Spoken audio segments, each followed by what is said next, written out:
Hello guys, I'm Kimpoy Feliciano and today I will be your moment maker. May experience natin kung paano maging isang Cebu Pacific employee.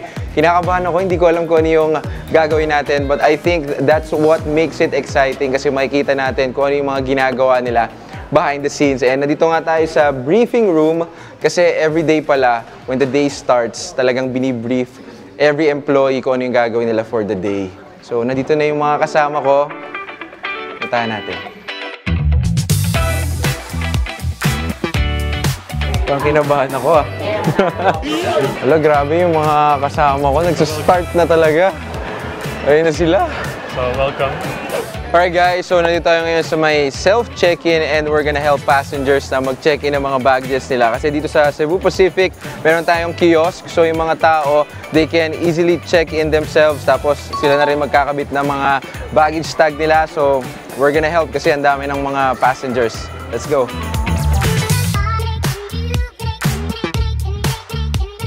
Now, andito tayo sa may self-bag drop or tinatawag naming SPD. So, lahat ng passengers are expected na naka-online check-in na sila. Okay. So, all they have to do is to print their baggage tag.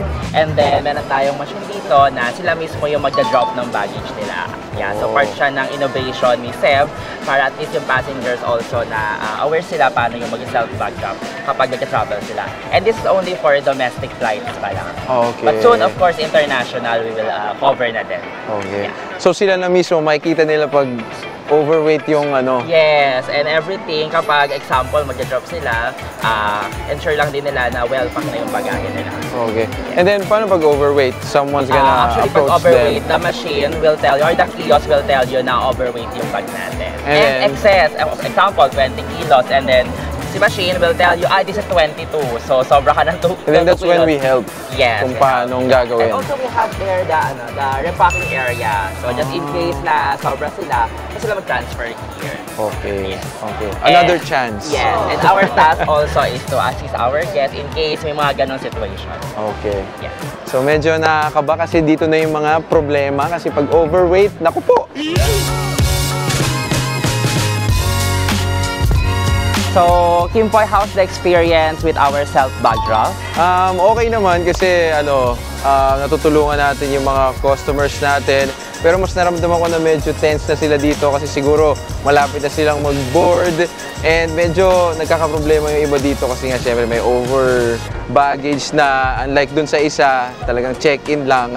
But syempre, meron naman tayong mga employees then that helps them kung ano yung pwede nilang gawin in case na may over baggage. Pero nakakatuwa pa rin naman kasi malapit na silang mag-board, so konti na lang and yeah, nakakatuwa din. Pero nakakatuwa na marinig yung mga stories nila, may mga pauwi na, may mga kakabalik lang, mga balikbayan. So different stories, different moments that we make it happen and nakakatuwa. Alright, so nandito tayo ngayon sa waiting area. So dito sa area na to, dito na nagpupunta yung mga passengers and hahanapin na nila yung kanilang gates. So tutulungan natin silang hanapin yung mga gates nila. Dito makikita nila yung flight number, destination, estimated time of departure, yung boarding gate. And kung makikita nyo dito, meron ditong to be announced. So i-explain natin sa kanila na wala pang gate and then they have to go back here and check again after a few minutes kasi after 1 hour naman before departure, sure na lalabas na yan. So yun, tutulungan lang natin sila para hindi sila mag-worry na maiwanan sila ng flight. So yun, sila ate kanina, nalito sila, hindi nila nakita na nandito yung 133B. So tinulungan lang nila na hanapin yung gate. So yun, they're on their way sa gate nila. Balik na tayo doon kasi marami pa tayong tutulungan ng mga passengers.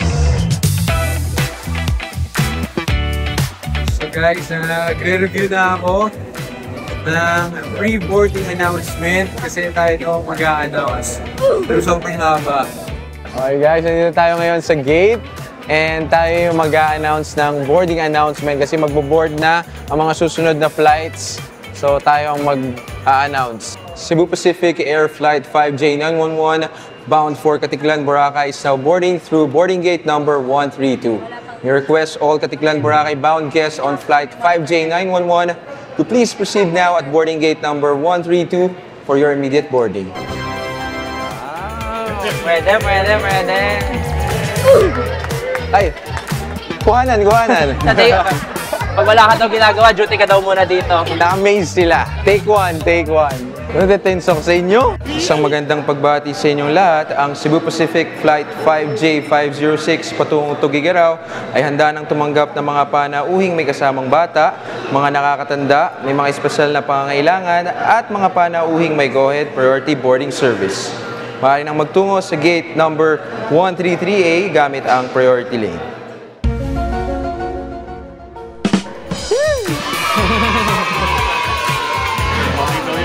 Alright, so nandito tayo ngayon sa boarding gate and tapos na tayo mag-announce, tapos na tayo mag-check-in. Ngayon, mag-board na yung mga passengers. So, tinuruan nila ako kung paano mag-check-in. So, yeah, almost ready to fly na yung mga passengers natin and hintayin na lang natin mag-board sila. So yun guys, everyone's boarded na, malapit na lumipad yung flight and it's not delayed, everything's going smoothly and sobrang happy ko na everyone's safe and yun, pupunta na sila sa Tacloban. So yun guys, today ay nag-handle tayo ng flight 5J905. They're going to Katiklan, Boracay. Ang una namin ginawa ni Paula ay nag-check tayo sa ramp supervisor kung ano na yung status ng aircraft kasi nalaman namin na yung gagamitin palang aircraft for this flight ay galing pa sa isang destination, di ba? So, kailangan nating malaman kung dumating na ba yung aircraft na yon and nalaman namin na yun nga, medyo madedelay siya pero okay naman. On time pa rin. Sabi nga ng ramp supervisor, ready na rin naman mag-deplane yung pilot and yung crew. So, sinakay na namin yung bagong set of pilots and crew for this flight. So, okay na sila. We also received another update na eventually from the ramp supervisor na pwede tayong mag-onboard ng mga passengers. So, yun yung ginawa natin. In-scan na natin yung mga boarding passes nila and they're all inside the plane na. Yun yung ginawa namin ni Paula kanina. And yung first passenger around 2:08 PM pumasok, by 2:25 nakasakay na lahat. Yun lang yung last passenger. So, nalaman din namin na may tatlo na hindi nakasakay dito sa plane na to. But it's good na meron silang mga kasama. We didn't have to announce pa or hanapin namin. Tinanong na namin yung mga kasama nila. And sabi nga nila, hindi na daw sila sasama for this trip. But syempre, we have to confirm. Pumasok kami dun sa plane, nag-check kami, chinek namin yung mga seats, and yun nga, wala talaga sila. So, we have to close the, kasi time na rin para hindi ma-delay yung aircraft. And wala namang missing bags, wala namang idadagdag. So, wala na kailangan i-offload ng mga luggages. So, that's good. We're saving time. And nag-set na rin tayo ng total number of guests na we call it the manifest. So yun na kumbaga yun na talaga yung total number of passengers na doon, minus 3. Tapos we received an update from the ramp supervisor na door closed na talaga. Ibig sabihin, wala nang pwedeng humabol, wala na rin pwedeng bumaba. Yes, tama. Yun na yun. Sabi po, wala, tama daw. So last update sa amin, dito naman sabi ay nag-pushback na si Captain kasi naka-receive na siya ng go signal from the air traffic control. Yes. And they're ready to go to Katiklan. So ayun guys, grabe, nakapag-open and close tayo ng flight. I'm so happy.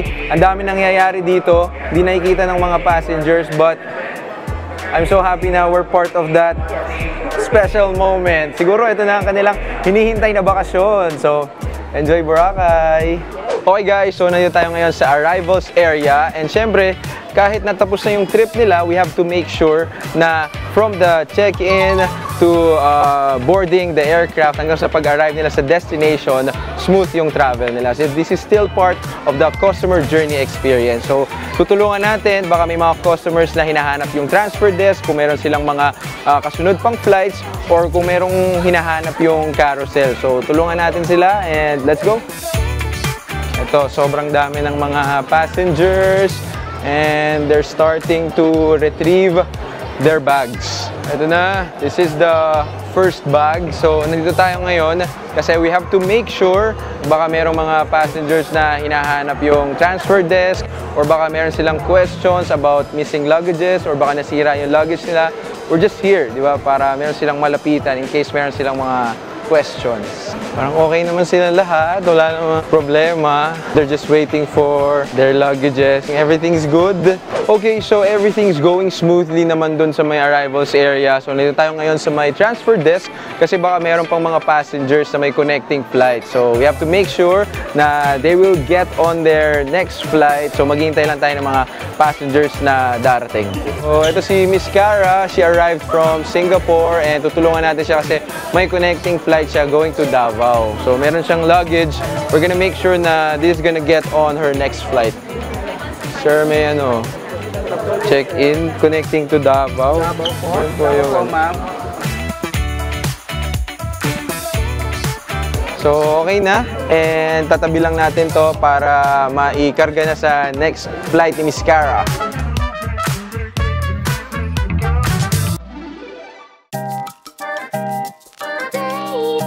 Po, Sir Kim, ito po yung magiging team mo.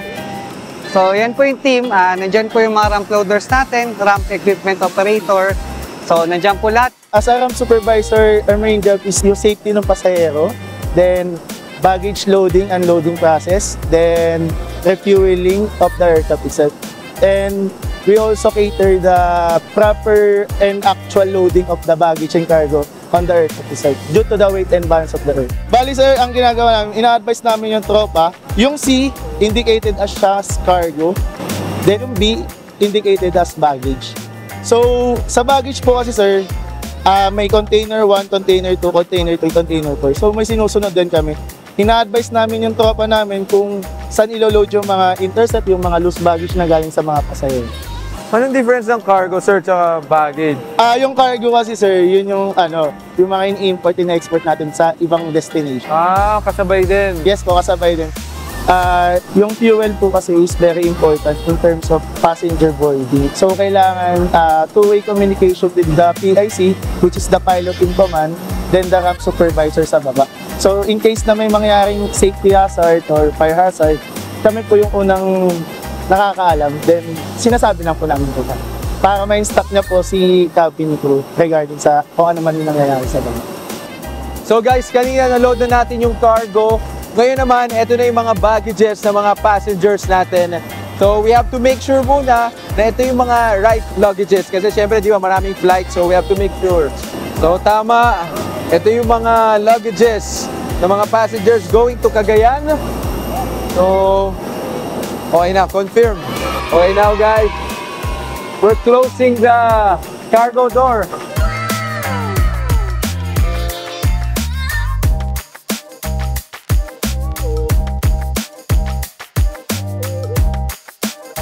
Once settled na po lahat, aakyat po tayo sa taas para makipag-communicate po kay Captain na okay na po lahat. So guys, ngayon ay ibibigay na natin tong fuel receipt kay Captain, tapos sasabihin na rin natin sa kanya yung number of passengers for this flight, which is 183 passengers plus 2 infants. Captain, all passengers all up na po. 183 plus 2. Walang elamsik. Wala po, wala. Thank you. Thank you, Captain. Nice to see you. Thank you po. Thank you so much. Thank you so much po. Sobrang inspiring. Have a safe flight po. Thank you. Have a safe flight. Final box po. 183 plus 2. Okay na kami ni Captain. Okay. Okay. Thank you. Bye. Have a safe flight now. Wow. Okay na. So ayan guys, yung ramp experience natin, nagsakay tayo ng cargo, nagsakay tayo ng mga baggages, tapos nag-refuel din tayo, nakuha natin yung fuel receipt, binigay natin kay Captain, in-inform natin siya ng total number of passengers, pati yung mga cabin crew, and tayo rin yung nagsara ng cargo, and grabe, kakaiba yung feeling na ikaw yung mag-last close, and alam mo yun, ikaw yung magpaalis dun sa aeroplano kasi those people, marami naghihintay sa kanya na friends and family, and to be able to be a part of that moment, really make moments happen dito sa Cebu Pacific. Nakakatuwa kasi I will be forever part of their story, kung saan man sila papunta. I was part of that and nakakatawa. Thank you so much, Cebu Pacific. Ayun guys, so that's it. That's the end of the day. Grabe yung experience na yon, from helping people to check in their bags hanggang sa baggage drop to letting the people in the plane hanggang sa talagang pumunta tayo sa ramp and nakausap natin si Captain. It was such an amazing experience and grabe yung opportunity na binigay sa akin ng Cebu Pacific. It was such an amazing experience to be able to be a part of a story ng mga passengers natin sa Cebu Pacific. And I hope na yung family and friends nila talagang makasama nila sa trip na to, and kung ano man yung mga pinlano nila na nagagawin sa destination nila ay magawa nila. So, thank you so much for having me as your moment maker for today. Thank you so much, Cebu Pacific.